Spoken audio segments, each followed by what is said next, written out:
raised in the Lone Star Land, with boots on my feet and dreams in my hand.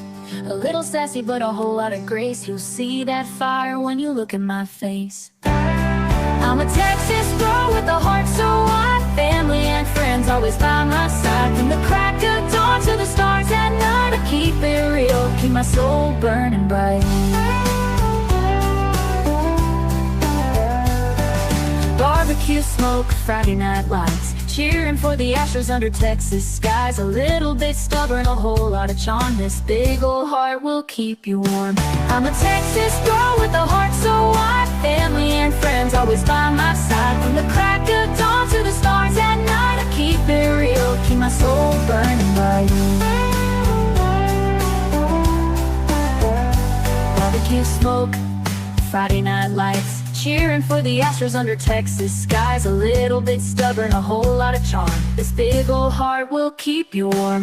I'm a Texas girl with a heart so wide, family and friends always by my side. From the crack of dawn to the stars at night, I keep it real, keep my soul burning bright. From the blue bonnet fields to the city streets, every step I take feels like home to me. With a little sass and a lot of pride, this Texas girl's got nothing to hide. I'm a Texas girl with a heart so wide, family and friends always by my side. From the crack of dawn to the stars at night, I keep it real, keep my soul burning bright.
Gummy shoe prints, laid them down the street.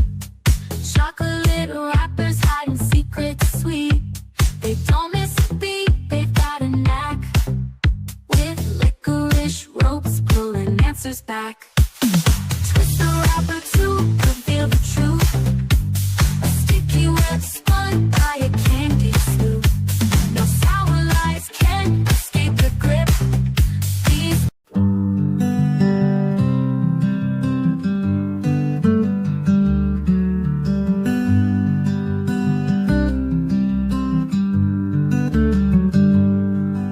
Sebastian, sweet boy, where have you gone? The sun sets low, but we keep marching on. The wind whispers your name soft through the pines, a melody aching in these hearts of mine. Roads are endless, the nights are cold, but your story's a light we'll never let go. Where are you, sweet boy Sebastian? We're searching the hills, the rivers, the plains. You deserve better, oh you deserve better. And your army is fighting through heartache and pain.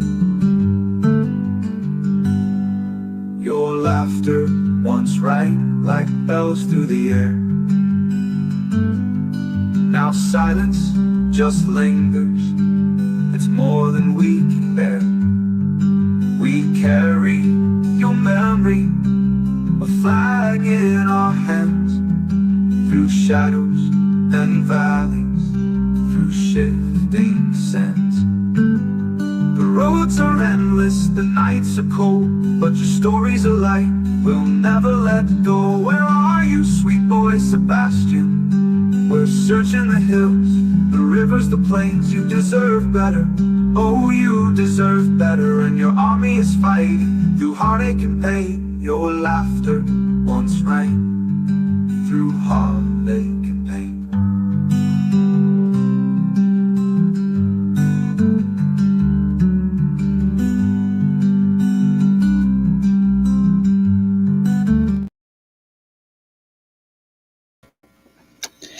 Well, hello, everybody. How are y'all doing today? Happy Friday. Hope everybody's doing well, staying warm, being safe out there. Thank you guys for coming and hanging out with me tonight. I appreciate y'all so much. Hello, DJ. Hey, Jasper. Hello, Blue Eyes and Cecilia. How are y'all doing? Hey, Texas Plain Jane. Good to see you. Michelle. Hello. Let's see who else we got in here with us. Linda, hello to you. So good to have you. Let's see. Let me try to get through these names real quick. TJ, hello to you. Miss Kathy, hello. Wild Wolf, how are you doing?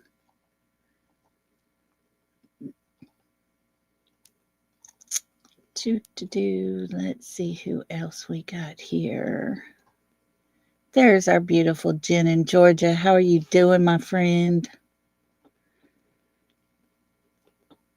Mama Dukes, hello to you. Lisa King, hello to you. Miss Peggy, good to see you today. Got a secret? How are you? So good to have everybody. Let's see here. Hello, Sandy. Kiki, how you doing? Texas Plain Jane. Keely, hello, beautiful. Hey, Daisy.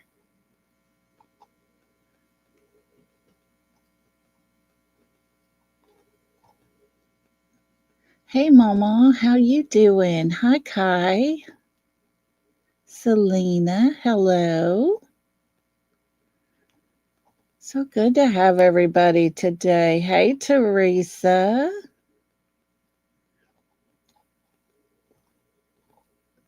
Let's see, anybody else sneaking in on us here?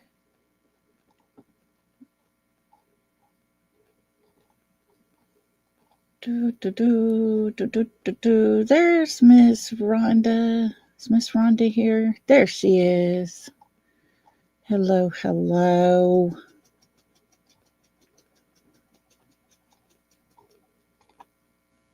Oh, sorry. Trying to scroll through here.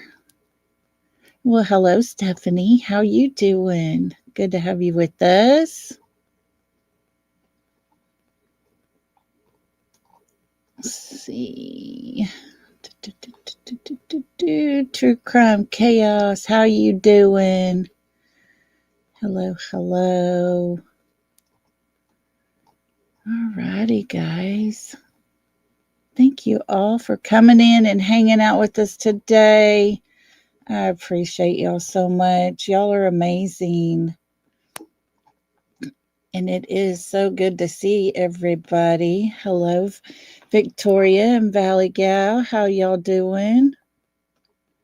So good to have y'all. Vanilla, hello. Tina girl, always good to have you with us. Alrighty, I think we got everybody. If I missed you, I apologize. Hey, Jacqueline. Trying to get through here. Hey, Grace Paris. How are you? Kelly East. Hello. Let's see. RKB. Time for justice. Bring Sebastian home. Yes, yes, yes. That would be amazing. That is our number one goal over here. So, all right, guys. Well, if I didn't call you out, I'm sorry. I apologize. Don't take it personal. Hey, Pat. I'm trying to catch everybody, and my box back here in the back keeps jumping and slipping around on me. But I do appreciate everybody for being here. Before we get started, just want to say happy birthday to our beautiful Grace Paris. Thank you for being here with us, and we hope you have a wonderful birthday.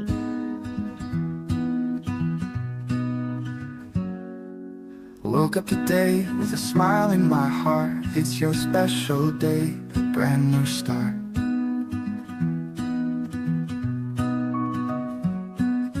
The candles are lit, the cake's in sight.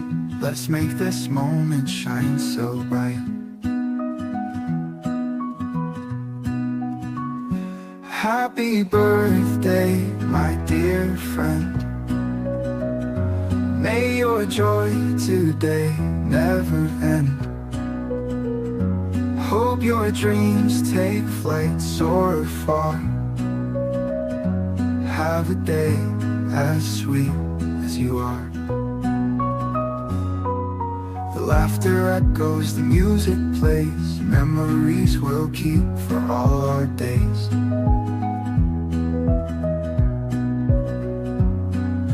Raise a glass to the year ahead, for all the words we've yet to have said.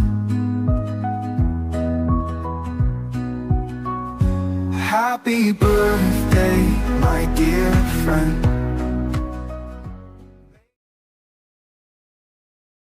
Happy birthday, Grace. Hope you've had an amazing day, and thank you for spending a little time with us on your birthday. Hey, Fine Summer's Truth. Good to see you. Oh. And happy Friday. Can't believe we made it through another week, guys. Time just is going so fast. January is halfway over. Goodness. Goodness, goodness. There's our Bobby. How are you, beautiful? But hey, you know, the sad part is all this time is just ticking by and Sebastian still hadn't been found. And it just breaks my heart, man. And there's so much ugliness out there on the streets and, you know, people that say they want Sebastian found, but yet they don't show it. So sad. So very sad. But it is what it is. And we're here still trying to do our best to help Sebastian. Hey, Brenda Sue, come on in. Bear with me today. My head still hurts from that stupid bad headache yesterday, but I feel better than I did yesterday. And I appreciate those of you who checked on me because of my outrage yesterday I had going. But thank you. Y'all are so sweet. Hey, Cool Cougar, how you doing? But yeah, I appreciate you all for checking in on me. That really got me yesterday. It really, really did. Not going to joke. Look at Teresa being a member for 13 months. She said, thank you for everything you do to find the truth. Oh, thank you. Thank you for being part of us for so long. I appreciate that so much. But today we're going to go ahead and get started here because Seth has quite a lot to say about his son. And over the last 2 days, we've listened to Sebastian's mother, who's struggled to find things to say, but yet we pretty much learned he likes to eat and play games and lots of negative things about him. Same thing with Mr. Chris. He didn't have a lot to say, mostly negative, and he likes to eat. It's amazing to me. Amazing. And yet, today, as we listen to his father describe who Sebastian is, it's quite the contrary to what we've heard over the last 2 days. And what a way to end it out. This case analyst that has put these three together did such an amazing job that it's worth going back over. And the difference is quite astonishing between the two parents and his father. It really shows who's trying their best to find him and bring him home. For sure, for sure. And while all the crap just continues to roll out over there on the channels that his mother and stepfather, go and sit on panels with, is quite astonishing. I was saying this on Kiki's channel earlier. I was on a different creator's channel just listening this morning, and he is playing QB's live from yesterday, and she talks about how desperate I am to be with Seth. It just, it kills me. These people take just something so tiny, don't bother checking into it, and just put it out there, and people soak it up and eat it up. And of course, it was done in a very derogative way. Hey, Ivy's mom, how are you doing? A mother doesn't struggle to talk about their child. 100%, 100%. But, they don't do and say those things so much as to make me look bad. It's more the fact that it has to do with Seth. You see what I'm saying? They're so against him because they're so far up the other two's back end that anything negative towards Seth that they can put out there, they're going to. And people have made this into something it's not, and yet they don't even care. It had to do with Seth. Now, if somebody said I was dating somebody and nobody knew who that person was or whatever, it would never be mentioned, would never come up. But because it has to do with Sebastian's father and they want to make him look so bad, let's throw it out there and talk about it. It's just horrible. Horrible. Did you all hear about the 11-year-old boy who shot his father? I couldn't watch the video. The kid was screaming and it. Oh my goodness. No, I didn't hear about that. That's horrible. Oh. Yeah, Teresa. Yeah. I would like to know, why can't law enforcement just go ahead and clear him? Hey, Mystery Skies, how you doing? Been on a long vacation. Hope you enjoyed yourself, though. We all deserve a long vacation. Oh, goodness. There's lots of stuff happening in the world that we live in all around us. And, oh no, he's being charged as an adult. Y'all, I don't agree with that. Oh, look at Mystery Skies coming and being a member for 9 months. Happy Friday, everyone. I do need to come to Tennessee, Grace. I'm going to come back, I tell you. I look forward to that trip so bad that I got to go there. Made it just a little over 24 hours. Broke and tore my arm all to kind of pieces and had to hurry up and get back home to the the orthopedic surgeon. It was crazy. I can stay with you. So sweet. Oh, Jackie T, thank you so much. I could always use a hug. But I don't agree with these kids being charged as adults. If they say that these children cannot drink alcohol because they can't make a good conscious choice at that age, then what makes it different when they do something like that?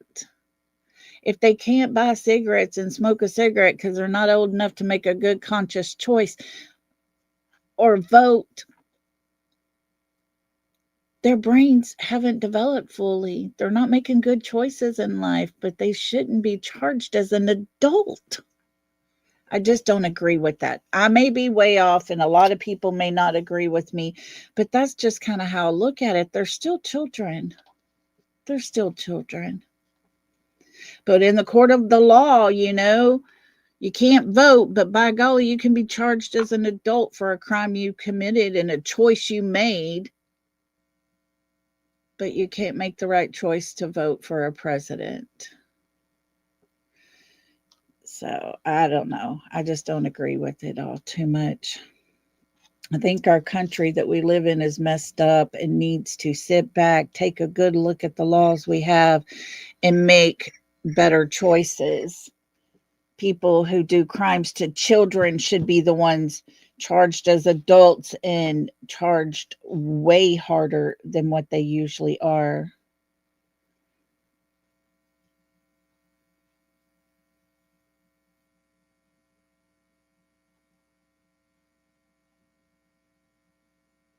Okay, sorry, I just got a text.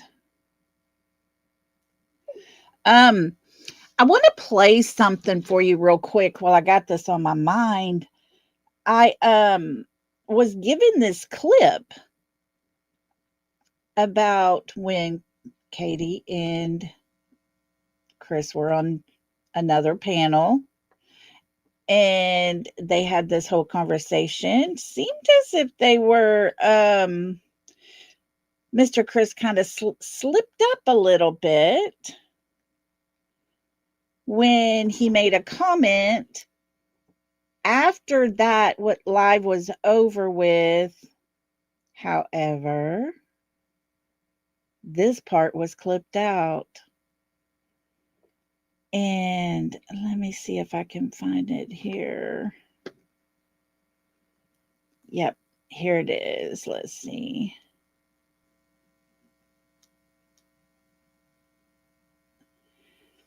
They were talking about, I don't know if you all remember, but early on the Sebastian's case and everything, it was said that the family had a private jet and they could fly to Alaska, because Chris's parents had gone to Alaska and everything. So that was, just a funny that they made that's being talked about. Let's see here. Trying to find it again. Let me go to my stuff here, see if I can figure out which one it is. I got so many clips here. Okay, here it is. But I want you to listen because they talk about his parents going to Alaska just days after Sebastian goes missing, right? Listen real close to what Mr. Chris had to say. Here we go. Technically, you can drive to Alaska, apparently. You can? No. Yes, you can. Yes, you can. But Yes, you absolutely can. why do that when you have a private jet? Girl, look, we took the RV. Well, excuse me, my parents took the RV, okay, and they drove it all the way up to Alaska. Oh, wait. You know what, though? Did I've y'all always wanted to hear go up there and see that? those lights. Did you hear what he said? He had to correct himself. Let's listen to that again. Here we go. You Oh, better Borealis. Me too. You better stop tomorrow. No, I'm- Oh, Hold on. I found out technically you can drive to Alaska, apparently. You can? Yes, No. you can. Yes, you can. But Yes, you absolutely can. why do that when you have a private jet? True. Look, we took the RV. Well, excuse me, my parents took the RV. Oh, Okay, and Mr. they drove it Chris. all the way up to Alaska. Mr. Chris, we took the RV. Well, my parents took the RV. Sounds like you took your RV and you drove it. That part has been clipped out, guys. Busted. Yeah, Daisy, busted. But, hey, for anybody who missed it, let's play it one more time, shall we? Here we go. Yes, you can. But Yes, you absolutely can. why do that when you have a private jet? True. Look, we took the RV. Well, excuse me, my parents took the RV. We took the RV, Mr. Chris. We took the RV. Telling you guys, sometimes people need to quit talking before they get themselves in some trouble there. Accidentally slipping and telling all the things. Guys, before we get too far in, myself, along with moderators, subscribers, and anyone in chat express their opinions. On this channel, we present speculation, possibilities, and show things found for everyone to decide for themselves what opinion they have. We're here for helpful purposes only. We're not here for drama, hate, or anything negative. Please respect all opinions. As always, my content is not to be used in a negative way at any time. Yeah, I wanted to share that little clip with you there because, the one that sent me that clip has gone back and tried to find it again, and it was re-listening to everything, and she's like, wait a minute. They clipped that out, took that completely out. He slipped up, but no worries. We got it. Yeah, it makes sense why the skirt got put up, doesn't it? Yeah, me and you. Yeah, we took the RV. Well, my parents. Your parents what? Helped you take the RV? Is that it? Anyways. The more they talk, the more we find out. Hey, Lolo, how you doing? Here for the party. That's right. He cleaned the RV up for him, too. Yes, he said that, too, doesn't he? Something very fishy with that RV. I don't know. I just wonder why that needed to be clipped out. Why clip that one little tiny phrase out? It is completely gone from that live. Conveniently. It's what happens when you take up for your friends and cover up for them. Hey, Brat. How are you doing? So good to see you, my fellow Texan. Hope you're doing well, girl. Welcome to everybody coming in. Thank you all for being here. Appreciate y'all so much. For those who listened to the live yesterday, I do apologize for my outrage, my anger, and all the things that y'all had to hear. I just don't apologize for what I said because I meant every word. But now that we got all the good stuff out of the way there, how is your eyes?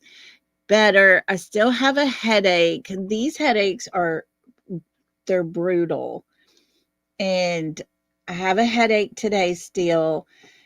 It's not quite as bad as what it was, and probably have just a little bit of a headache tomorrow. It usually takes me about 3 days to get over it completely, unless I have another one and then it just intensifies some more.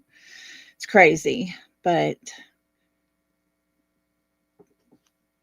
hopefully these shots I'm starting will kick in pretty soon, and these occipital neuralgia headaches that they call them, with the aura and everything, will go away for a very long time.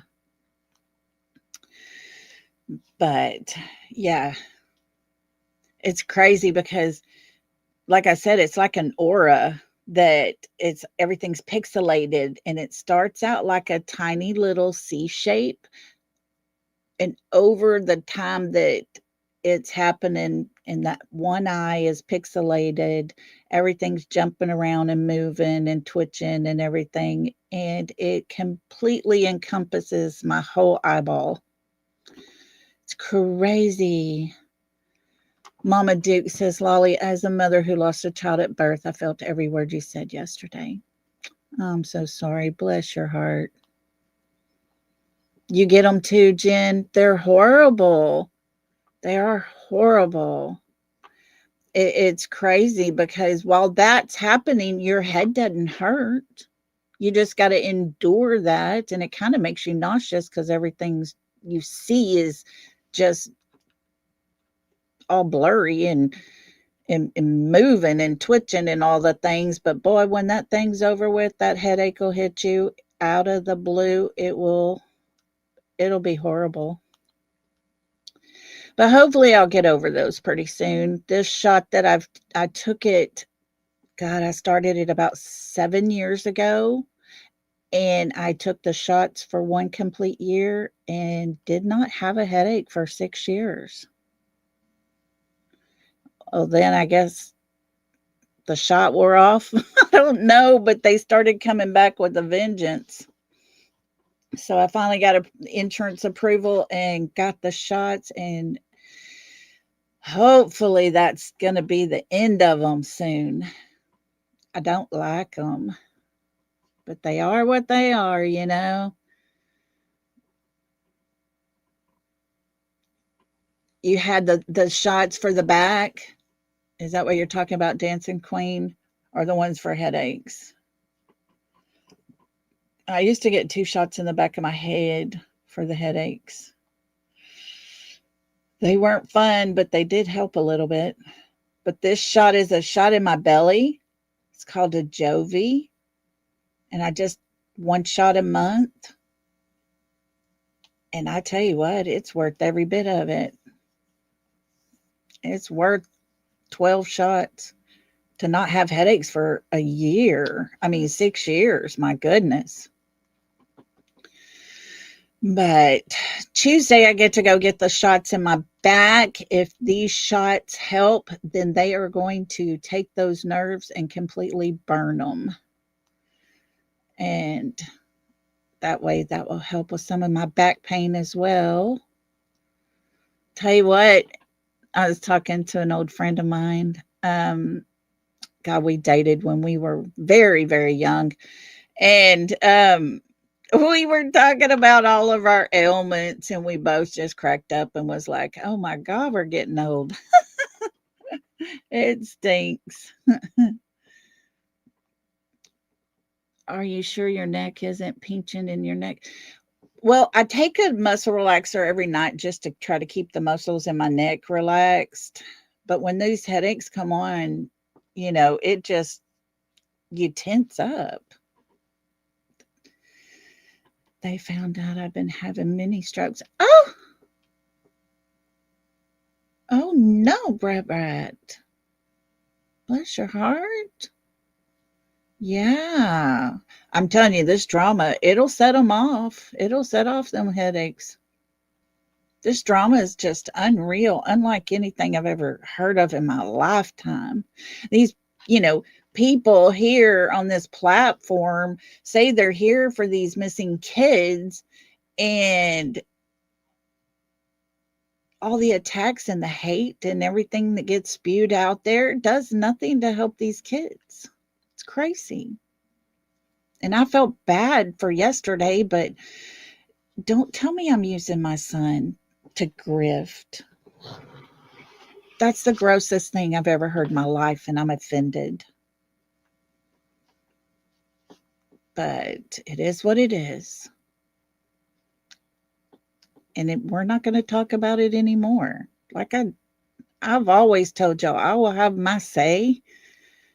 I will get it off my chest and erase that person from my life. It's crazy. But this whole rumor thing that's going around about me and Seth, I don't even know where it came from. It went from we were dating to by that night time, they're talking about I was pregnant. It's like, that's pretty daggum good because I ain't never met Seth. He's never laid eyes on me. So I don't know how he's that good to get me pregnant when I ain't got even baby parts in there to happen. You know what I'm saying? I mean, it's the stupidest thing ever, but they won't let it go. It's just dumb. At first it was kind of funny, but now it's just like, it's just dumb. But I know the grift thing. Every one of us on this platform, we make money, guys. Hey, Terry, good to see you. You know, we make money. I don't have a job. This is like a part-time job for me. I'm not making no bones about it. Yes, I make money off of here. Hey, Jenny, good to see you. Every one of us do. And they want to, oh, she's grifting. If that's what you're going to call it, then we all are.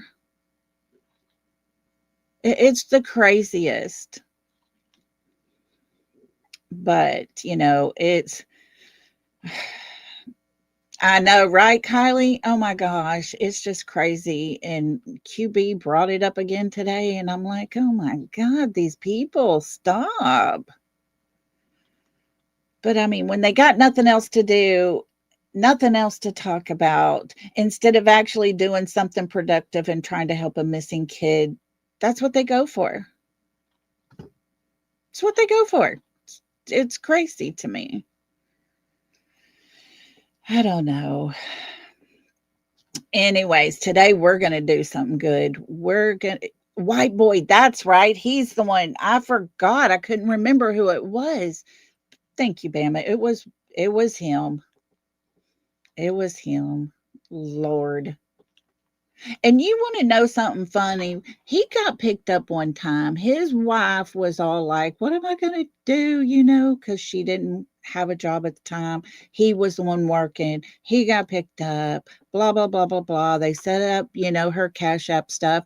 I even sent her $20. Don't even know her. Didn't even listen to him. But I thought it was a nice thing to do to help. But, people are what they are. And we're not going to ever change them. Yeah, Patty. Yeah, right. Just take it with a grain of salt. And a lot of times, it's stuff I can laugh off. I can laugh at a lot of it. But don't talk about my son that's no longer here. Don't ever go there, because I'll come loose. But the rest of it, I can laugh it off. Because I know the truth, So, yeah. Oh, yeah, Jenny. I was grifting off of my dead son. Yep. Yeah, don't go there. That unleashed a side of me. I just don't like it. I'm telling y'all, I don't play well with stupid people. I will go ghetto on them. So my sons always said, Mom, don't be going ghetto on people. I'm like, I'm going to go something on them if they don't back up. So, yeah. Anyways, well, today we're going to do something good. We're going to learn about who Sebastian is as a person through the eyes of his father, through the heart of his father. We've tried Chris and Katie, and like I said, all we've learned is that he liked food, board games, and all the negative stuff about him. Hey, Cooper, good to see you. And today we're going to listen to his daddy, because I'll never forget the interview where Seth said he's like a little deer just running through the woods, just free and happy. I've always held on to that because that was the best analogy I've ever heard when it came to thinking about how Sebastian is. And that was the best. So let's get us a little music playing here real softly. And then we're going to get busy and listen to Seth. And I'm telling you guys, it's going to be quite different than what we've heard the last 2 days. The description for case analysis, or the link is in the description of the video, so definitely check them out.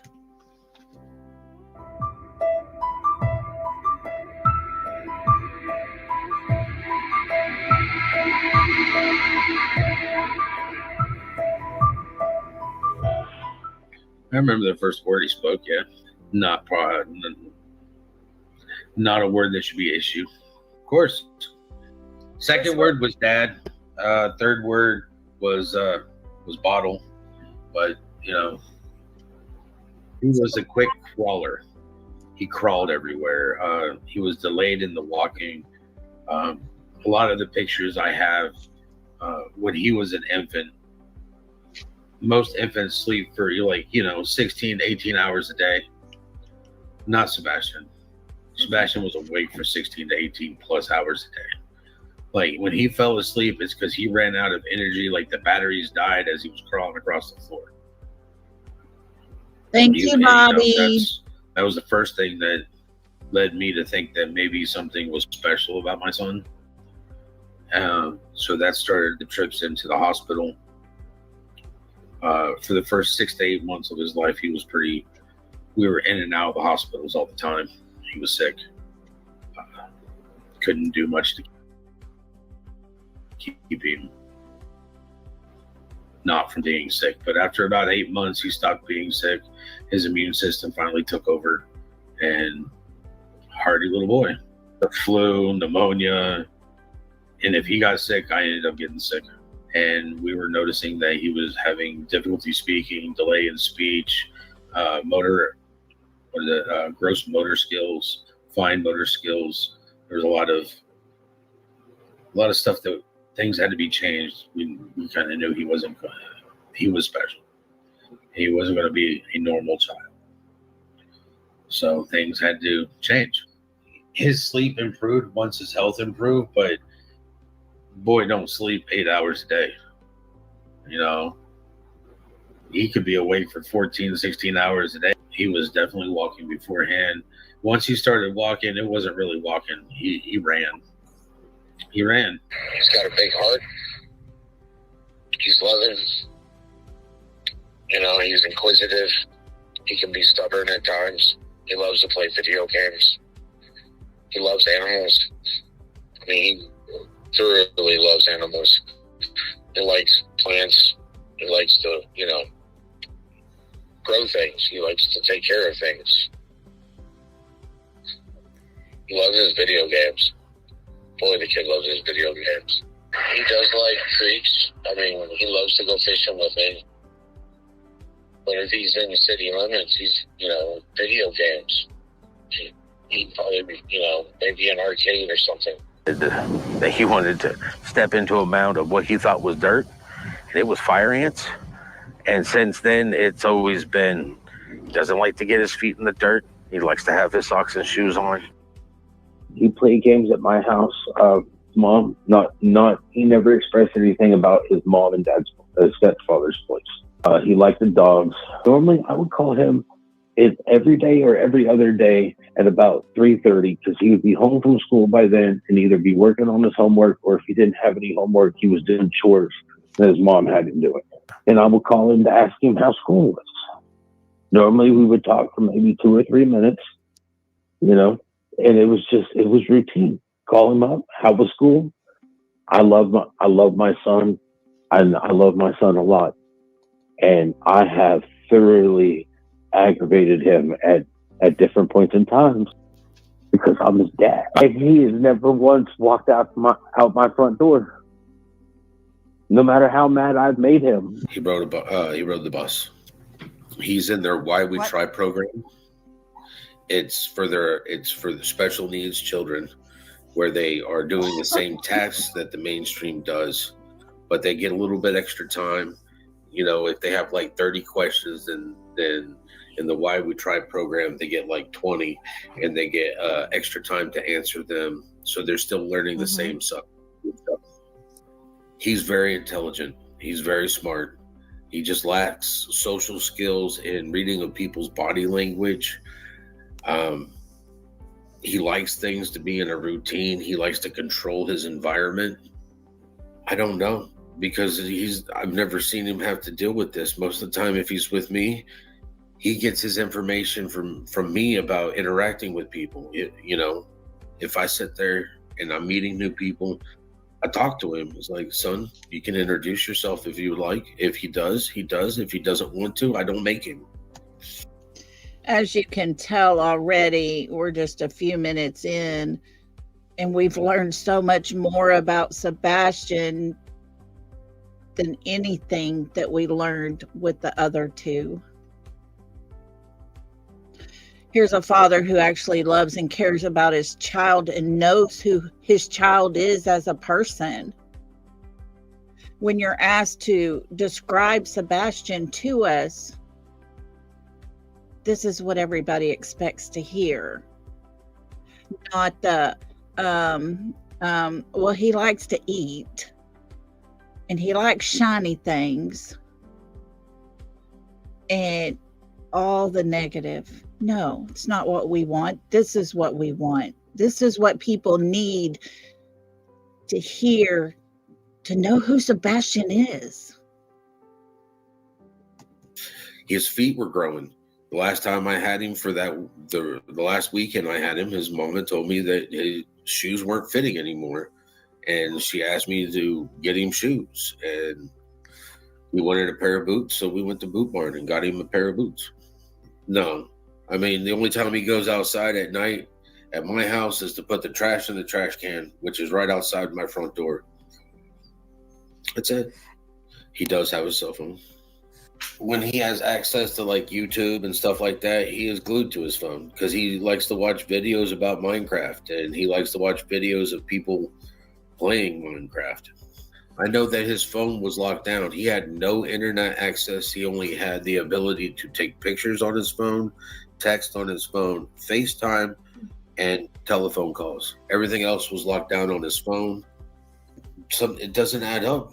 For him to break routine and to leave the house with no shoes, no socks on, no coat, something just doesn't make sense.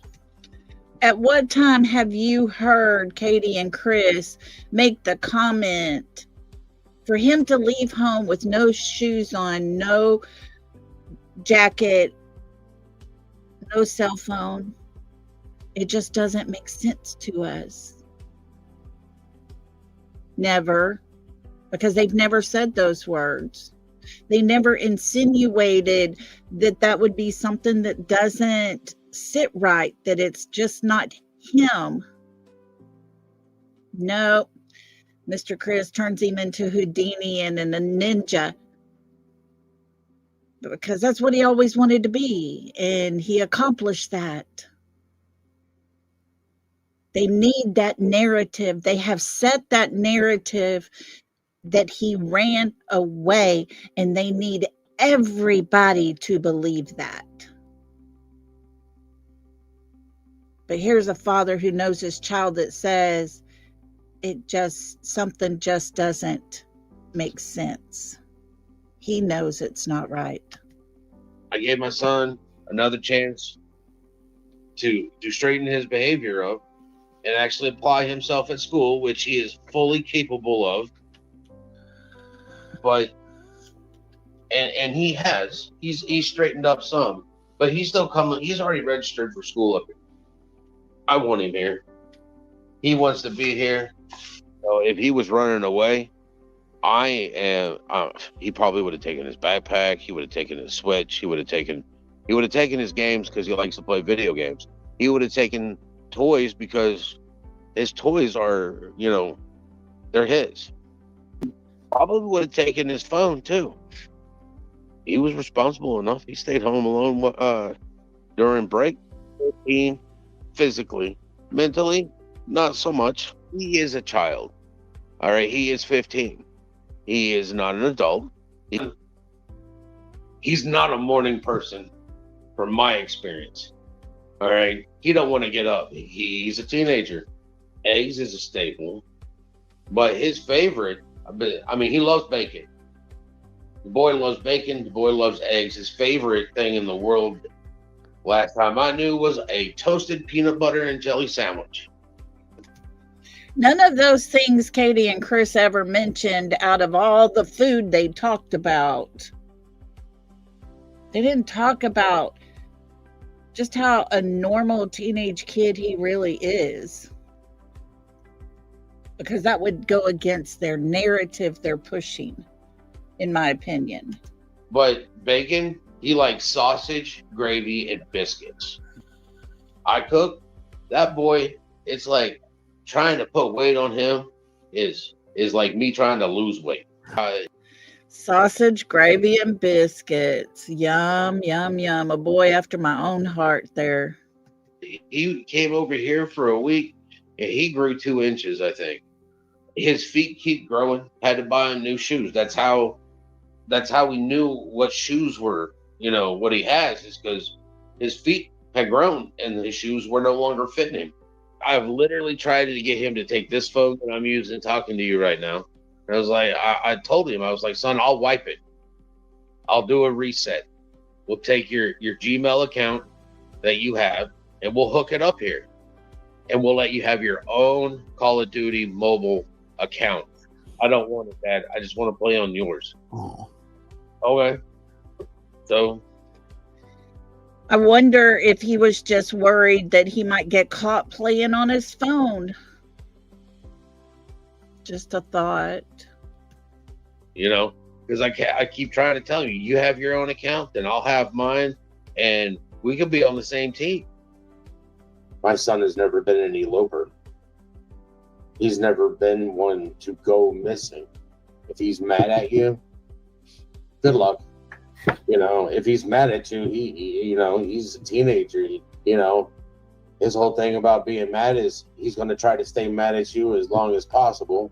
Speaking of phones, he was so locked down on that phone that he would, when he came to my house, he would literally plug it in and leave it in the kitchen because that phone couldn't do anything. But most of the time, he was on YouTube watching videos. He was on YouTube watching videos. And the worst part about it, in my opinion, is he would watch videos on how to deal with being bullied. He would watch videos on how to deal with being bullied. The words we hear coming from his stepfather. The threats his stepfather has put out to grown adults that are talking about Sebastian in his case. I could only imagine what it was like living in that home and the bullying that was going on in his own home. Me, that means he's using the internet to teach himself on how to deal with problems in his life. I mean, if you look at it, the fact is that there were people in that neighborhood that knew he exists because the bus stopped and he would get on and get off, but they didn't see him. They didn't see him playing with other kids in the neighborhood. And if he didn't have internet access or any type of access in the house, then I'm sorry. I know people in jail that have internet access more than my son did. It's pretty bad when you got a 15-year-old kid, and yet the comparison is that people in jail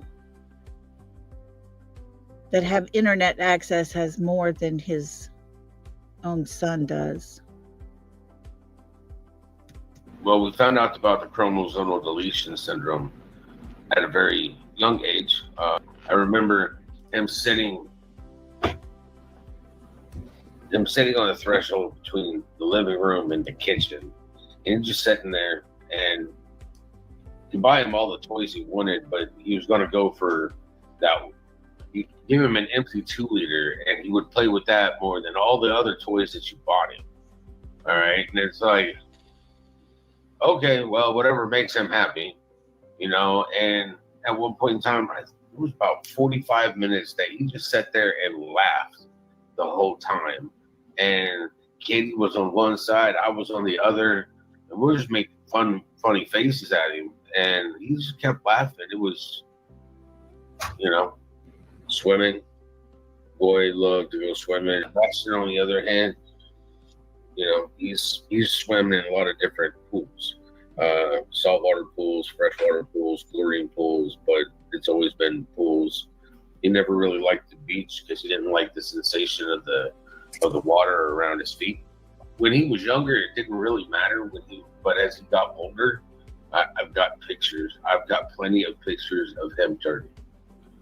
But that was before he started talking and, you know, dressing himself. And, you know, then it was like he didn't want food. He didn't want himself dirty. And it's like, you still gotta take a shower, boy. He's different at my house than he is at his mom and dad. Sounds like very different. 2 different kids. At his mom and dad's house, his mom and his stepdaddy's house, he couldn't do anything. He was so locked down, he sat in his room and played with his toys at 15 years old. That's all he had. At his dad's, he was relaxed. That right there speaks volumes, in my opinion. And his mom and stepfathers. So he loved anime. He loved watching cartoons. Even though he's 15, I mean, one of his favorite ones, like, he loves ramen. Like, we have a Japanese restaurant here in Clarksville, and I will take him just to eat ramen. But, like, we'll spend all day watching Naruto. So when we go to dinner, he's in the, he'll want to go have ramen. He likes a lot of anime and cartoons. Boring movies would probably be his go-to. He doesn't like to watch like old, like, I like Stargate movies, old Star Trek movies. He doesn't even like the old Star Wars movies. If it's not new, he doesn't really like it. If it's not his like generational thing, to the park and stuff like that, he always loved to run.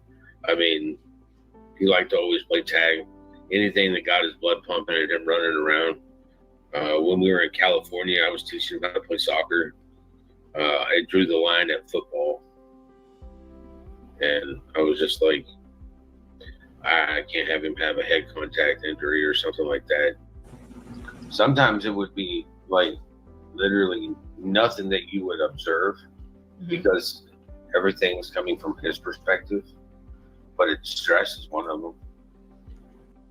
Stress is one of them. Could you imagine the stress he was living with? When he's asked a question, are you wearing a belt? He says, no. He says, where's your belt? Sebastian answers in my room. He says, go get it. He does, and whack, he gets a belt. That'd be enough to cause stress in anybody's life. What was the purpose of the whack? Doesn't even make sense. I mean, I've seen him, again, hindsight's 2020, but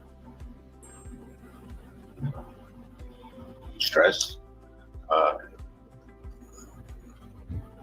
probably feeling like you're not in control of yourself, like you have no control of your life. I have seen him stay up for 2 days, 2.5 days straight from overstimulation. He's gotten overstimulated before on road trips, and he'll stay awake for the whole road trip.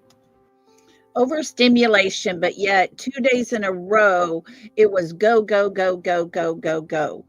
Do this, do that, go here, go there. Come home, drop off groceries, go some more. And his mother's going to tell us he didn't get overstimulated? Is that because he was medicated? Because it's not making sense to me for a child who gets overstimulated to sit so quietly at Texas Roadhouse, so calm-like,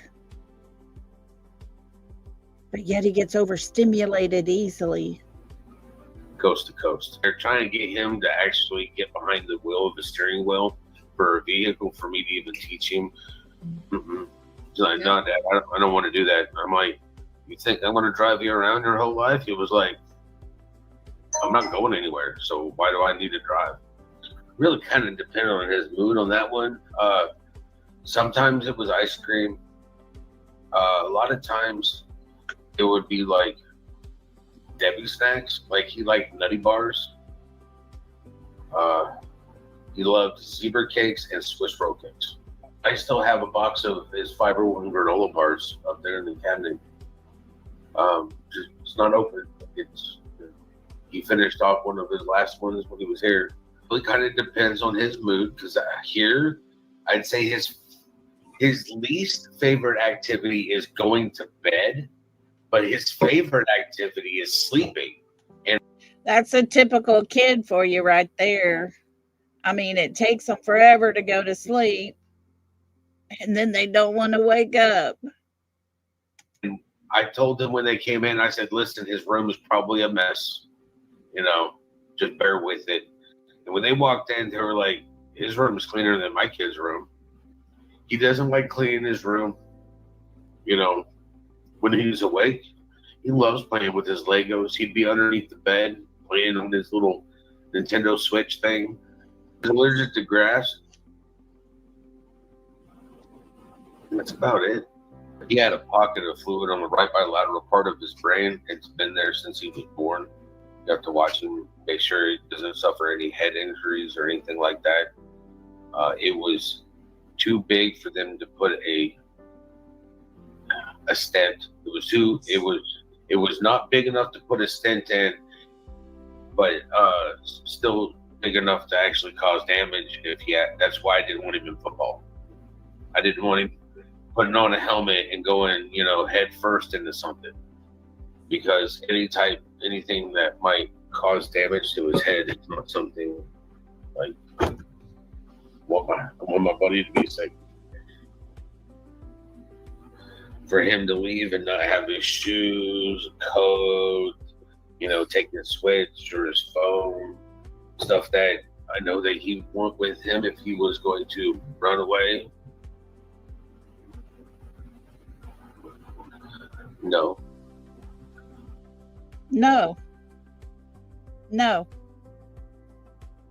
One simple word, 2 letters. No.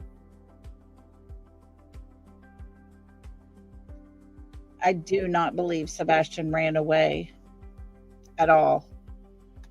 But for him to leave without shoes or anything else on there, the situation would have to be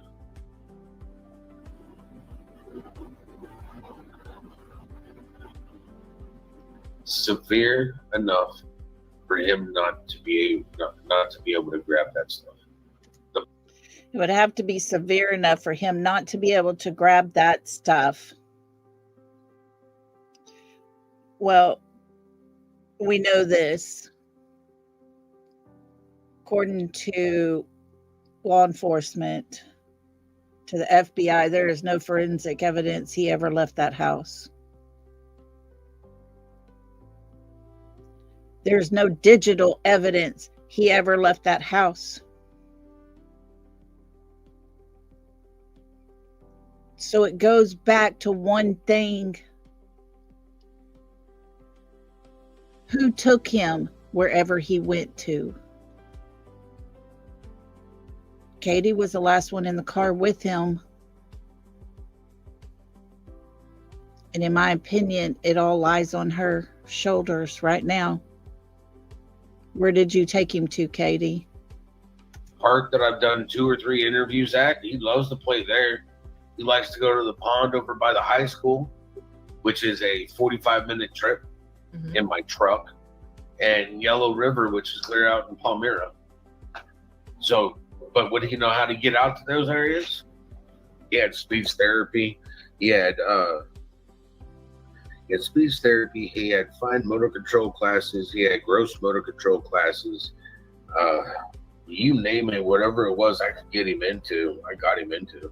This is the safest place he knew because he felt safe here. Of course, he's going to feel safe in my sanctuary because he had his own little sanctuary here too. You want to know why he slept all the time when he was here? I didn't give him sleep aids. Literally was asked what I did for him to sleep here at my house. And I told law enforcement, hot shower and some sleepy time tea, which is still up there in the cabinet, bought at Walmart. I do it myself so that I can get to sleep a little bit easier. That's it. I don't believe. That's it. That's all it took to get Sebastian to sleep at his daddy's house. Of course, it's just my opinion, but I honestly 100% believe that Sebastian was more relaxed. He wasn't worried. He wasn't stressed. He wasn't afraid of doing or saying the wrong things and walking around in his own home on eggshells. It was quite a different atmosphere at his father's house, where certain things weren't needed and he could just be who he is. And it was accepted at his dad's house. Believe in this medication and stuff that he was taking. I never did. And until he was 8 years old, he wasn't on any medication. Because when he was here doing homework during COVID, he did his homework. I didn't have to worry about it. Mr. Chris, I don't like the fact that you got him wearing underwear at your house. Well, we don't have the accidents at my house that he seems to be having at your house. Woo! Wee! Those are some big words. He didn't have the accidents at his daddy's house that he had at Mr. Chris's house. Could that be because Mr. Chris was not at his dad's house? Could Mr. Chris be the common denominator for all the things happening that way at his mom and dad's or stepdaddy's house? But his dad's house was relaxed. Everything was okay. Guys, to me, it's night and day, and it tells its story in itself. He was at his father's house, and this young man here felt comfortable. He felt safe.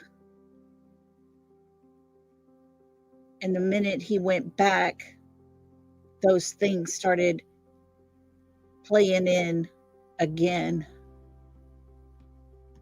So why, again, am I going to have my son wearing a fucking diaper at my house when he can get up and go use the bathroom and not have an accident? Both Chris and Katie and everybody was like, he is a different child when he comes back from living with you. And because he's a different child, it's like I kept trying to tell him if they're having a problem with him, let me talk to him. Let me know what you'd like me to address so that I can speak to him. Me and Sebastian could, from an early age, me and Sebastian communicated. Like, before he could even speak, he would do grunts and sounds and stuff like that. Point. Kiki said, has Seth ever said if Sebastian visited Alaska with KP? Because a picture with water in the back looks like Alaska, maybe. Good question. I haven't heard him say it. I hadn't even heard Katie and them say that, but very, very possible. Very possible. And thank you, Kiki. And I know exactly what he wanted. And it upset some people in life. But it's like, it's not my fault. I know what my son wants. You know, our wavelengths were more in tune. I connected to my son. Said that's always been one of the things that helps transition him is music. Even when he was in a bad mood, there's not a cheese that me and him haven't tried that we haven't liked. His favorite cheese, his go-to for favorite cheese was always Baby Swiss. You know, it's like that big, comes with the little holes and everything else in it. Yeah, that's always been his go-to, is Swiss. And that's what he's always gotten here. And there's nothing like a fried, it's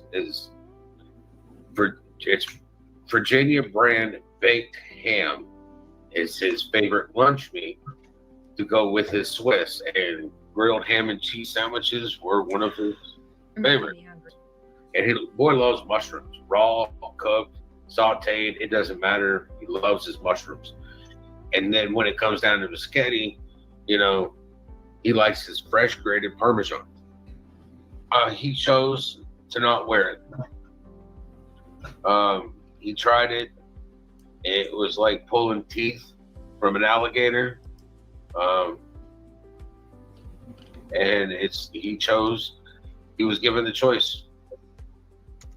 If you notice this picture of him in the red shirt, he's got his chest plate on. And I believe that's what Seth is talking about, him wearing or not wearing. And he chose not to wear it. He had a cartilage buildup right here on his chest. That was, you know, it's part of his CQ20 deletion. Mm-hmm. It leads to a lot of facial disfigurement and body disfigurement. And that's just one of the things. And when he chose not to wear it, then it's a choice you live with. Mm-hmm. No matter what we did, I tried to tell him, I was like, it's to help you in the long run. But if you choose not to wear it, it can't make you do something you don't want to do. He was a better child. He had more understanding here, which allowed him to relax. It allowed him to develop better.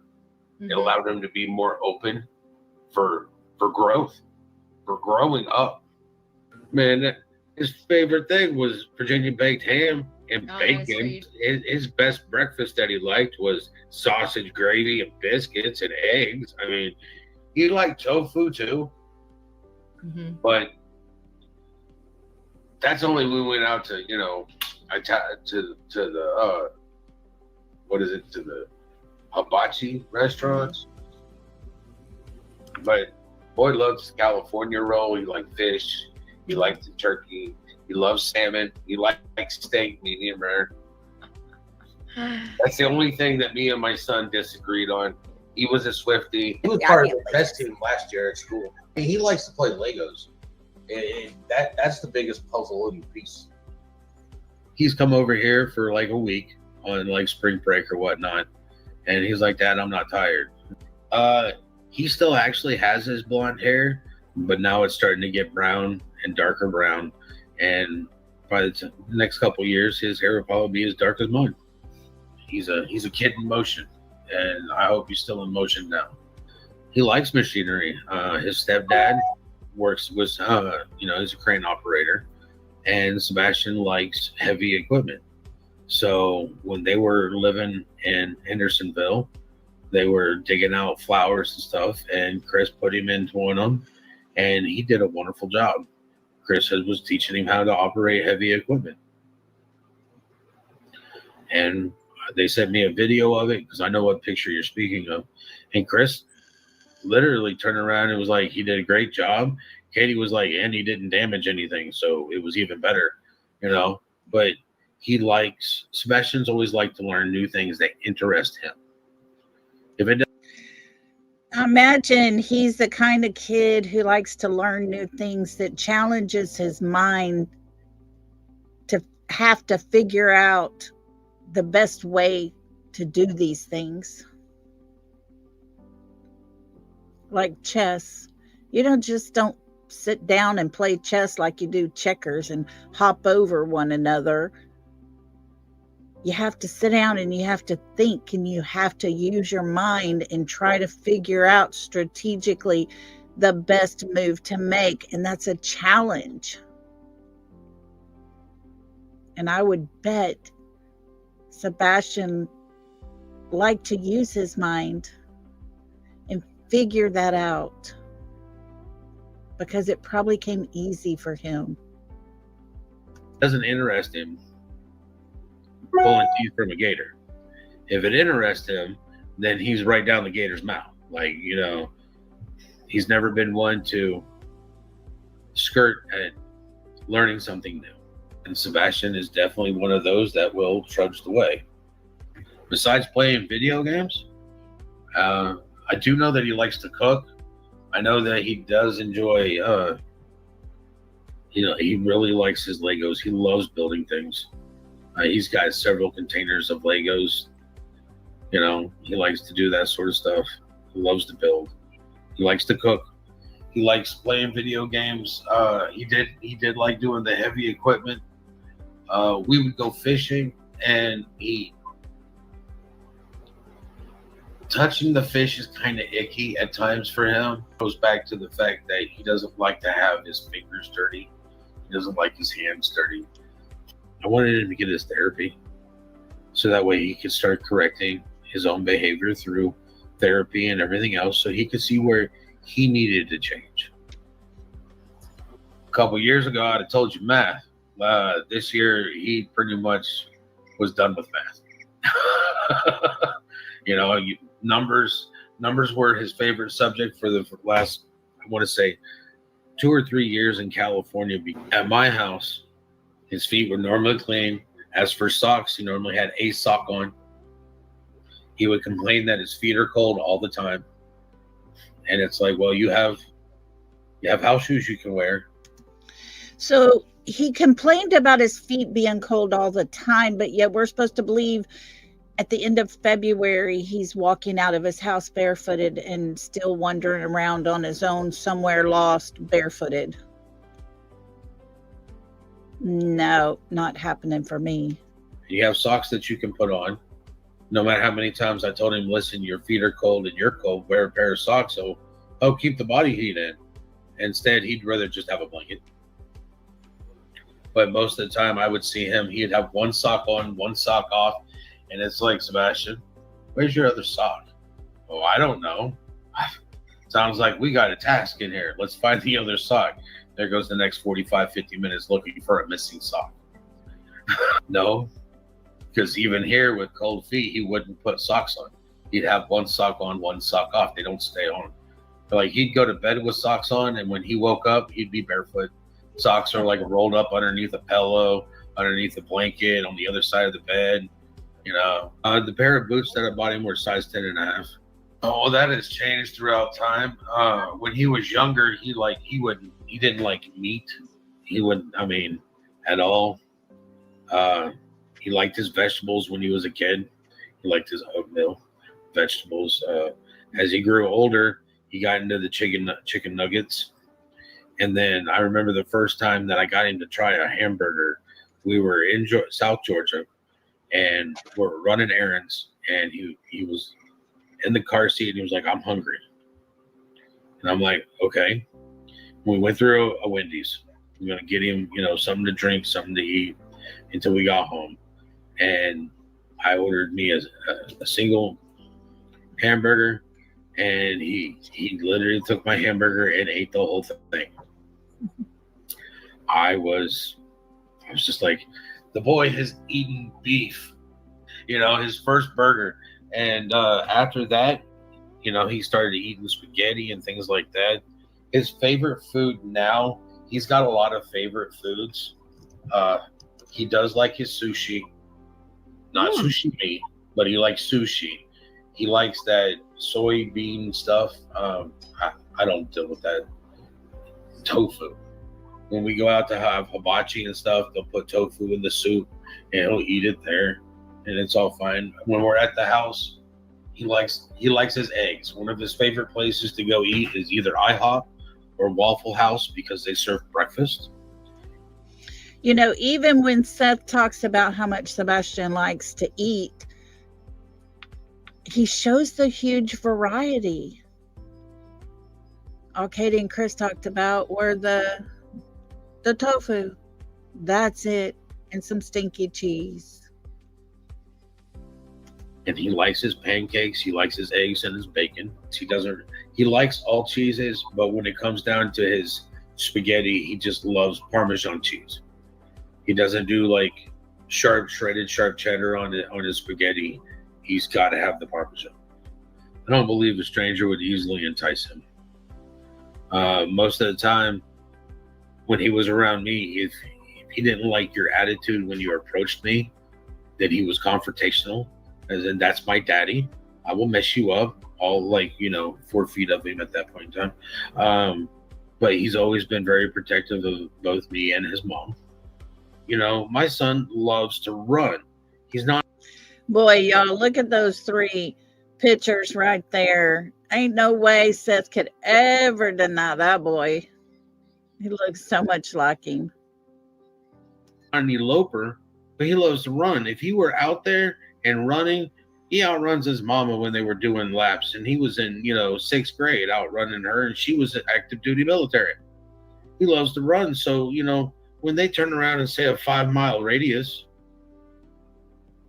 average person can walk a mile, in 40 minutes or so. And that's just off to the corner store. If Sebastian was running 5 miles, ain't much. Said I got compliments from teachers about his vocabulary usage and his wide range of vocabulary to begin with. Boy, we never heard anything positive out of the other 2 when it came to his schooling. All we heard was negative, degrading things when it came to school. It's 6q27 chromosomal deletion syndrome, which leads to a lot of birth defects. I potty trained him 6 times. It was just like he would go to bed, and the doctor stated that he thought that maybe he was having the seizures in his sleep. Yeah. But he grew out of it. I mean, the doctor was like, they don't do anything. It's just like a little reset. Because, I think a couple times we thought that maybe he was having a seizure, but it was kind of like an absent-mindedness. He was sitting there, he would be watching TV or doing something, and then he would just stop and stare off into space. But then you could, snap your fingers, get his attention, and, he'd come back to you. But there was times that he would go to bed, and when he woke up the next morning, you could just tell that he had no clue what happened for the last couple months. And Sebastian doesn't really like to talk about what he does at his mom and stepfather's. I named him. All 4 names, I named him. I wouldn't want to talk about his mother or stepfather either if I was him. All 4 of them. Wayne, Drake, Rogers. The Wayne is my dad's name, and Drake is because he's always been my little dragon. the reason he seems like a normal boy is I didn't raise him like he had a defect. He didn't have a defect. People see it, some people see it as a defect. Me, it's just, he's special. He wants to play on the Switch, watch Yu-Gi-Oh! Or Naruto, whatever he have, or NCIS. He really likes NCIS.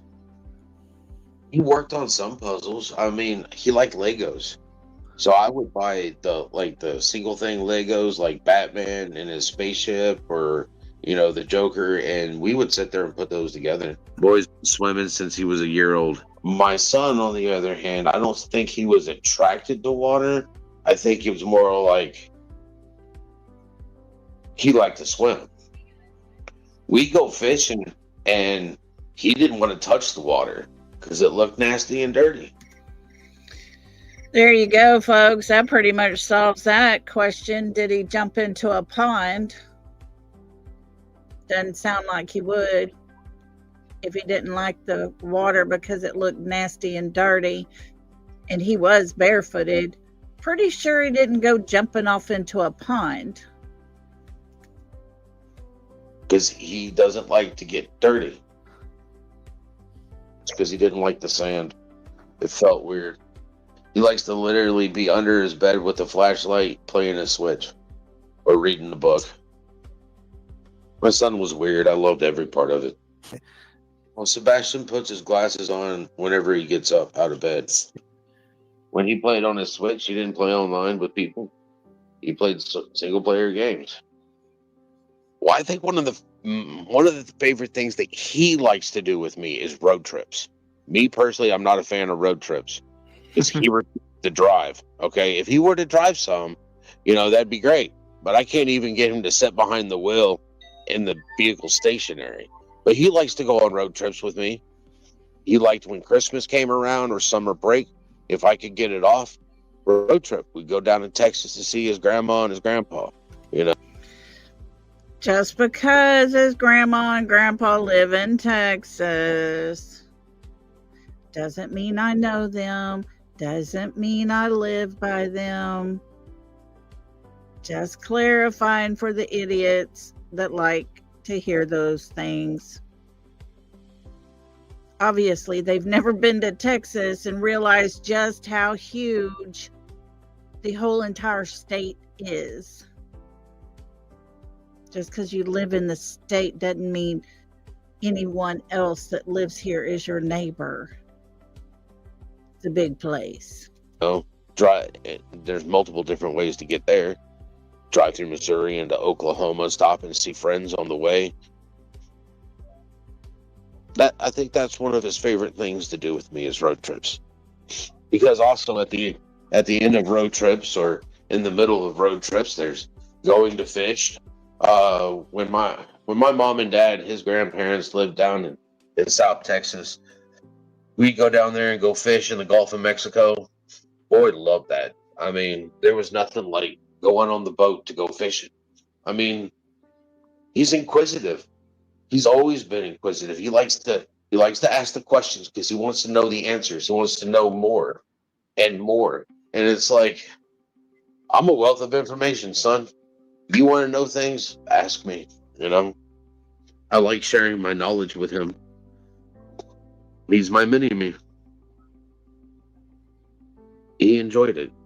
He enjoyed seeing family. He enjoyed the trip. He enjoyed the experience of it, I believe. I've been to the school. I've talked to the principal. I've talked to his teachers. I've talked to the SRO. And everybody is like, he's a wonderful kid. He's always happy here. He always wants to make sure, as the SRO told me, he saw him every day. And the SRO was like, it was the same thing every day with him. He would stop the SRO and be like, how many tickets are you going to give the teacher today? He was on some medication for impulse control, for ADHD. He wasn't on anything for his autism.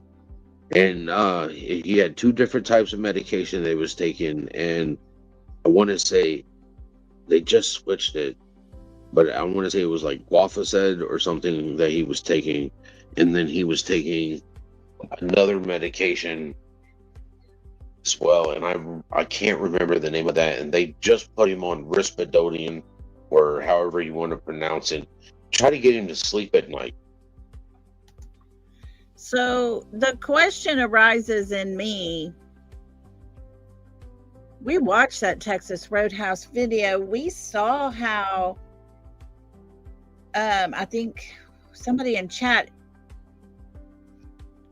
realized Katie's handed him something.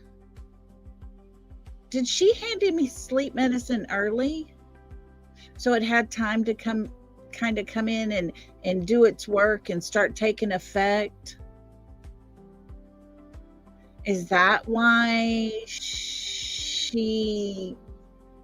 doesn't mention anything about him being overstimulated? He's walking with his hands in his pocket. His shoulders are kind of rolled forward. It does make you wonder, did she give him something to take before they ate? Just a thought, guys, but makes me wonder.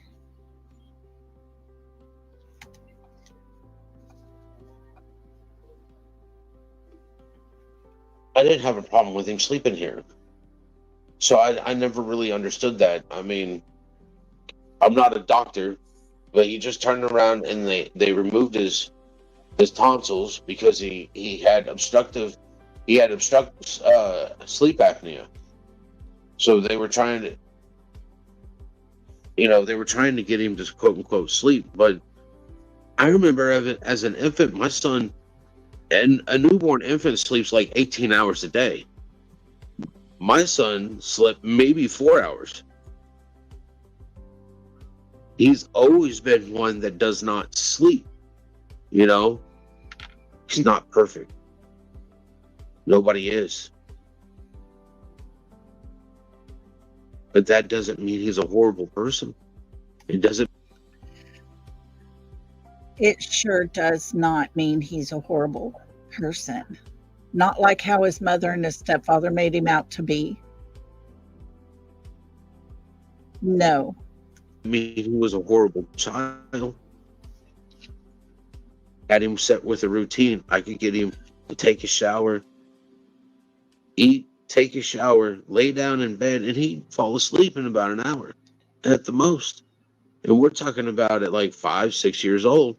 It was all about a routine. Just no.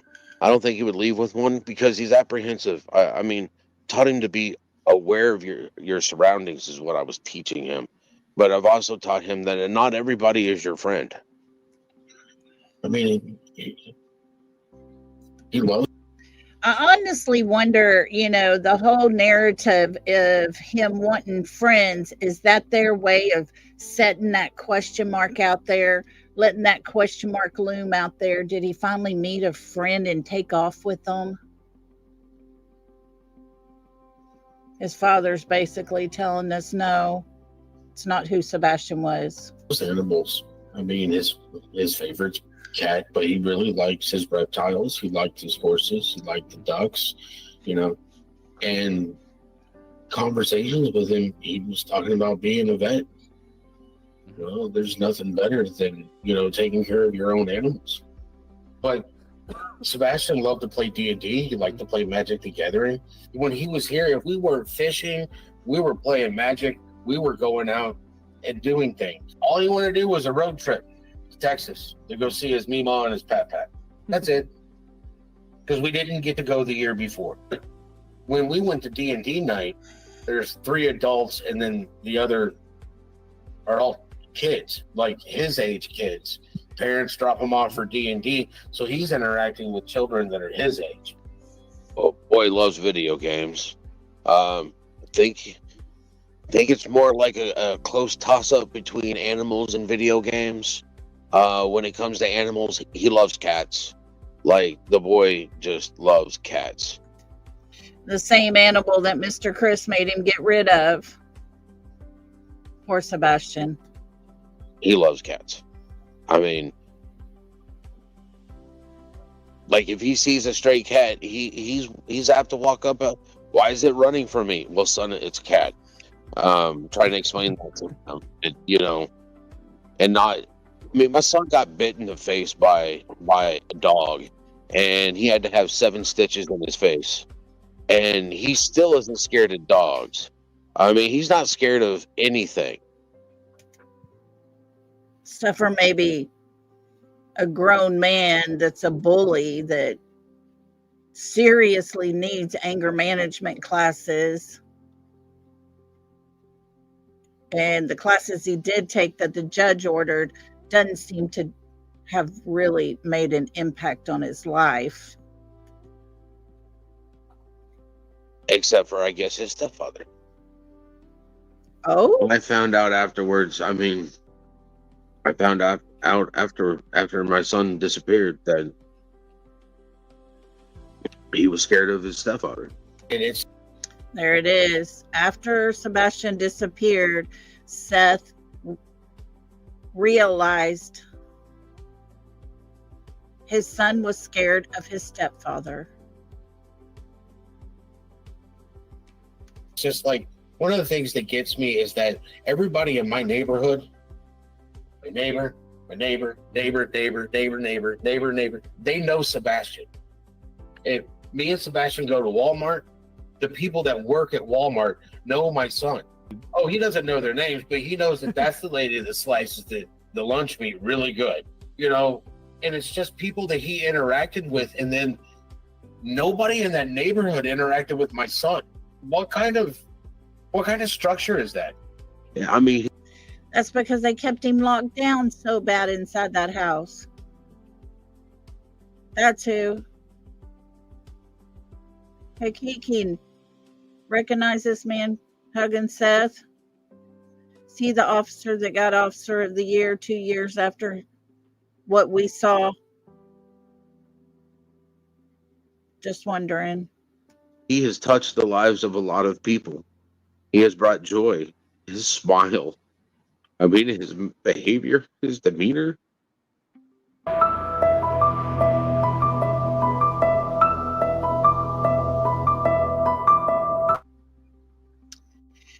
There we go, guys. I don't know if you all heard the words I heard, the emotion that I heard, the love that I heard. But my goodness, night and day compared to Katie and Chris talking about Sebastian, putting out all these nasty things that would embarrass him so badly if he knew that was out in the internet. And his father can tell us every detail of who Sebastian was without anything bad and negative.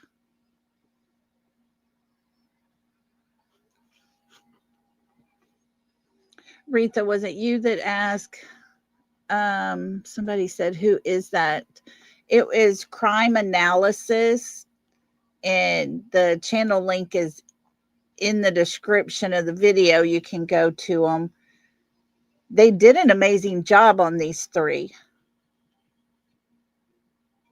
And if you sit and you watch all three of these parents, it becomes very, very apparent which is the one that actually knows Sebastian.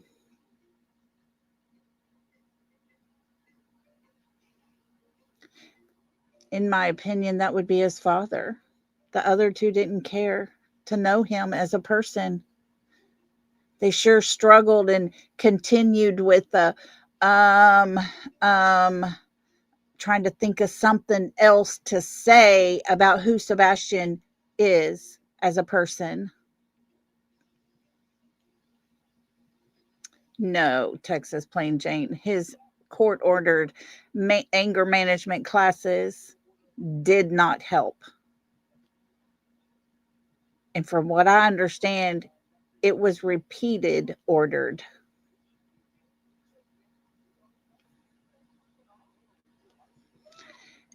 But yeah.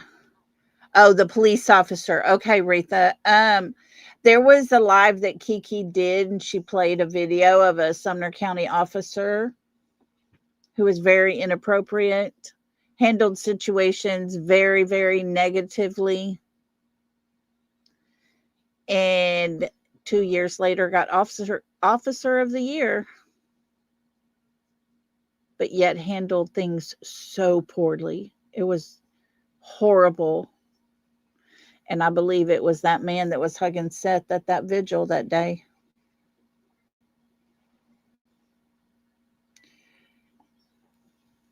Guys, I wanted to play these. I played them way back when, but I wanted to play them again because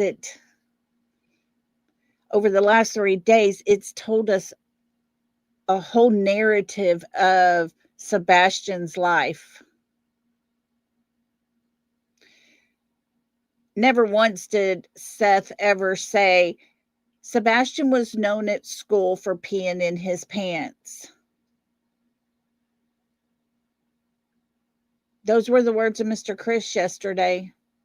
He's known at school for peeing in his pants. But yet his father tells us his teachers are very impressed with his vocabulary and use of vocabulary words. They talk about how smart he is. We didn't hear much about his school problems or accomplishments or anything like that by the other two. We just heard that he peed in his pants at school. You see, people who, in my opinion, are guilty for some reason when it comes to that person, they have to justify in their minds the reason why they can't say anything positive. If it's all sounding negative, then it would explain it and make hold on. Oh, excuse me, I had to sneeze. I could feel it coming on. But they have to make their minds set in a way that all that negative justifies what actually took place. I said, I honestly wonder if Katie has completely shut down on her emotions, and I do believe that she has. I have to look at Katie in a way that, thank you, Nani. But I have to look at Katie in a way like she was the last person that Sebastian was seen alive with.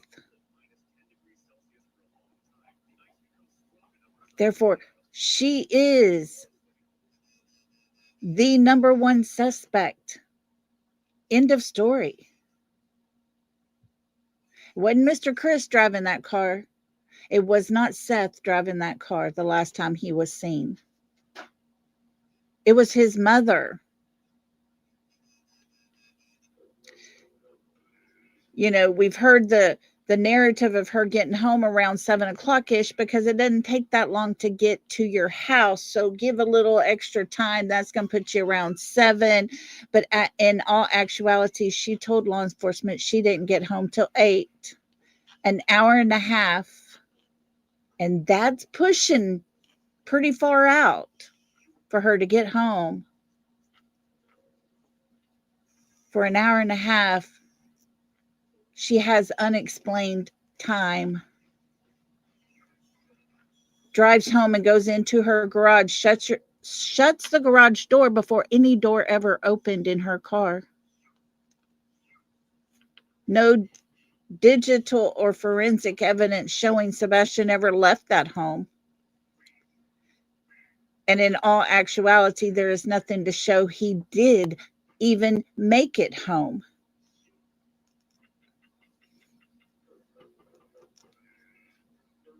That puts her in the driver's seat. Mr. Chris is helping her in my opinion, keep her story straight. Narita, thank you so much for the super sticker. That is so super sweet of you. I appreciate you so much. Thank you. That is precious.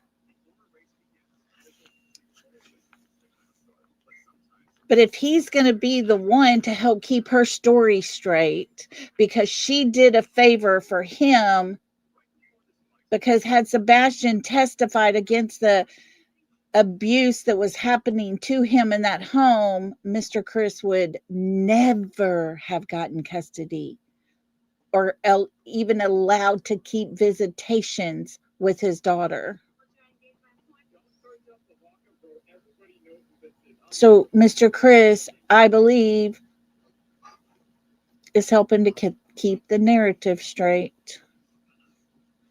Where Seth, for whatever reason, and I cannot figure it out, is not cleared by law enforcement after all this time.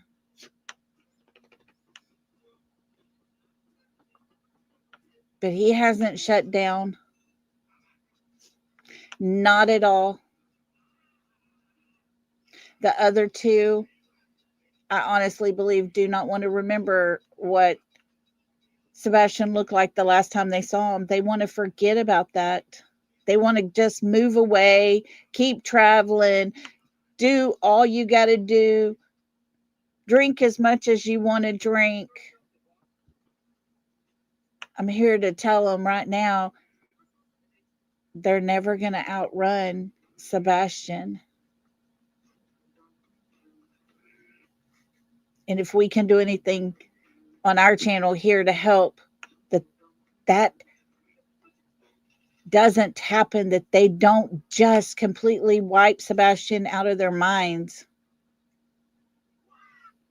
that we remind them all the time, hey, these are your words. These are your words.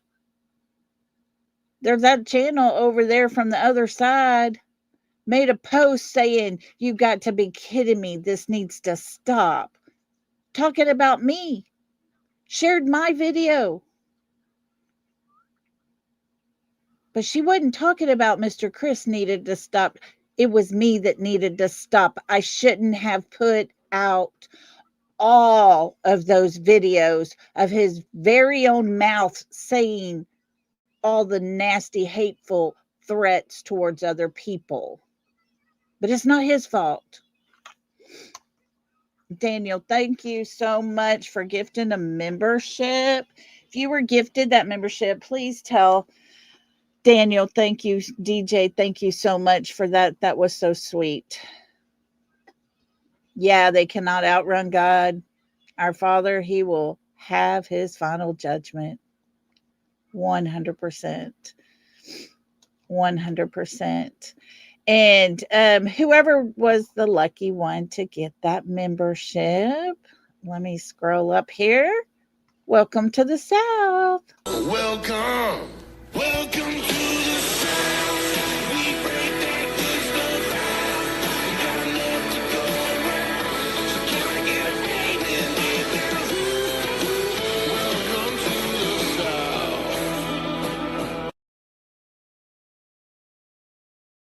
Welcome to our new member, and thank you so much for gifting that membership, Daniel. I appreciate that so much.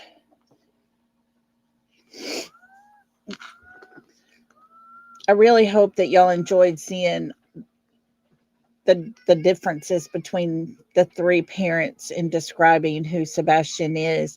It always aggravated me when somebody would be doing an interview for, Sebastian, but talking to his mother or his stepfather and say, describe Sebastian to us.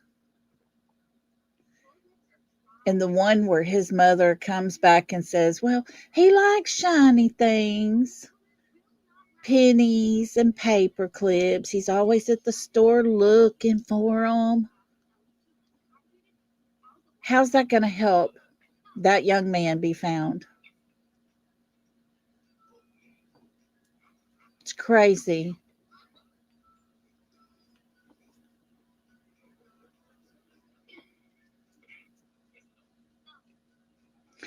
I know, right, Veronica? It just, so much of this case blows my mind. And just knowing that days are just ticking by. Bye, DJ. Have a good evening. The days are ticking by. Each day that goes by, the chances for Sebastian lessen. They get shorter as time goes by. I don't know what happened to Sebastian that early morning hours in the dark of night. I don't know why Sebastian wasn't in his bed that morning. I don't get it. I wish I did, because then maybe I'd have a better understanding to where he could be right now. You know, his stepfather seems to remind everybody he'll never be found. You'll never find him. Day one, he told his father, what if this thing goes south? And his father replies, then I'm going to move south. He goes, no, what if he's no longer alive, basically? What are you going to do? It's crazy to know that a stepfather is saying that to a father of a child on the very first day he went missing. I just don't understand all that. Makes no sense to me. Good night, Fran. Love you so big. Thank you for being here.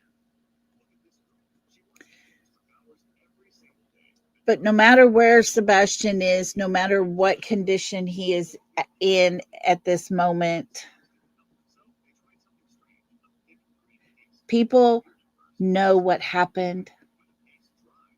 I do not believe one person alone knows what happened. I believe there's people on the other side of the streets that actually know some information that would probably help law enforcement, and they're sitting on it because they want to be friends with his mother and stepfather.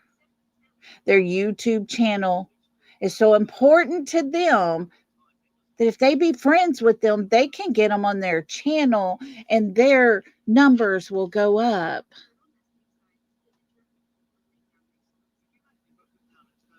But they forget that if they have been sitting on information for quite a while now, those people can be charged as an accessory for holding on to information they knew about.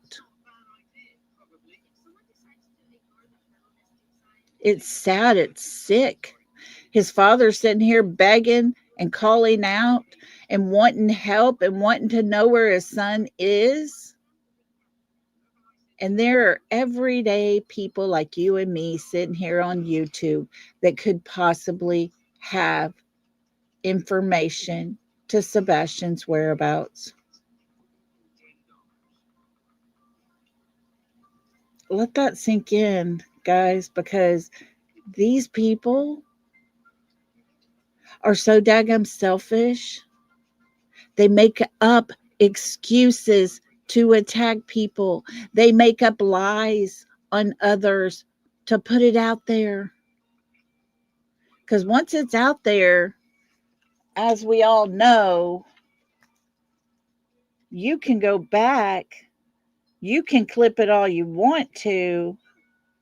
But guys, come on now. It probably has already been clipped. You can drive to Alaska, apparently. You can? Yes, No. you can. Yes, you can. But Yes, you absolutely can. why do that when you have a private jet? True. Look, we took the RV. Well, excuse me, my parents took the RV. Oh, but we took the RV. They can't take those words back. It's already been clipped. She can cut that out of her life all she wants to, but you can't take back those words you said. We took the RV.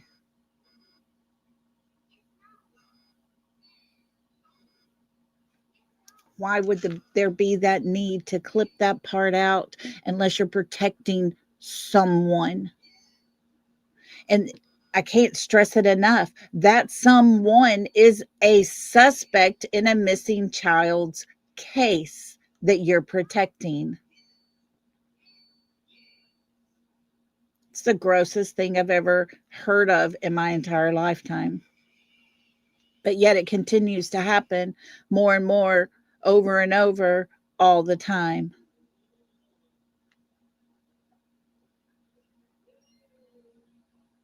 Sebastian's missing, and we get a version from his mother and his stepfather who speak out in the very beginning of a very young child. He even said to us yesterday, we heard his words, he may be 15, but his mind is very, very young. He might be very young in some aspects, but his mind is very highly intelligent, probably more so than his own stepfather that said those words. Guys, that's just my opinion. And then we saw a father today who told us all about his son. We learned about what Sebastian was like when he was a baby. We learned about what Sebastian was like when he was around 4 and 5. It took us 3 days to learn the fact that Sebastian had a hard time going to sleep, settling his mind down and going to sleep. And once he did, he didn't want to wake up right then. He wanted to sleep some more. Never heard Katie and Chris say the words he liked to cook. But that's what his father told us today. They want us to believe, he probably jumped into the retention pond over there. But his father told us he does not want to go in the open water like that because it's nasty.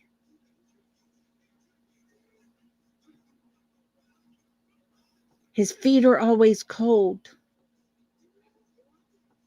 But his mother and father tell us he ran away from home barefooted in the middle of the night in February. No shoes, bare feet.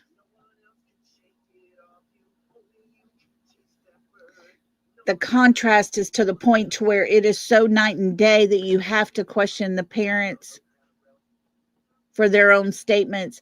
And Katie and Chris don't look so good. They really don't. Seth rattled off all the things about Sebastian the whole entire time he's talking about him over and over and over again, all the things. And not one time did you hear Seth ever pause and say,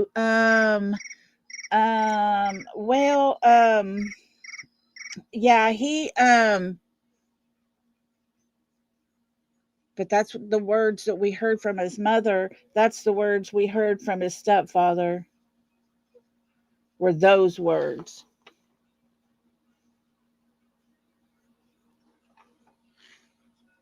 That's what we heard. Because that's what they felt about him. We can sit here and attack them all we want to and put out whatever kind of stories we want to, talk bad about them and all the things. But folks, you can't deny it when it's the words they say. They were not anywhere close and aware of who Sebastian really was. It tells a story. These 3 interviews tells you a story that Sebastian was the most comfortable with his own father. He could go there and not wear those diapers. He wasn't worried about his father making a statement. He's known at school for peeing in his pants. He knew that his father could describe him for just who he really is as a person. And yet his mother says, well, he likes shiny things.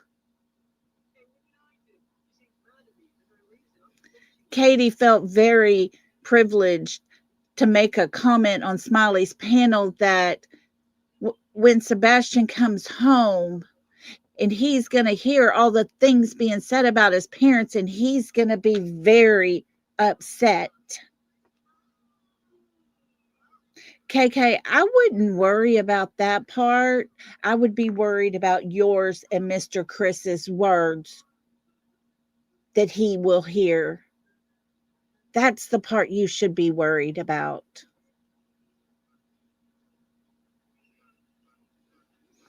Guys, like I said in the beginning, everything on here is opinions. Can't dispute the words that they've actually said with their own mouth. That's their words. But it's my opinion on how I react to it.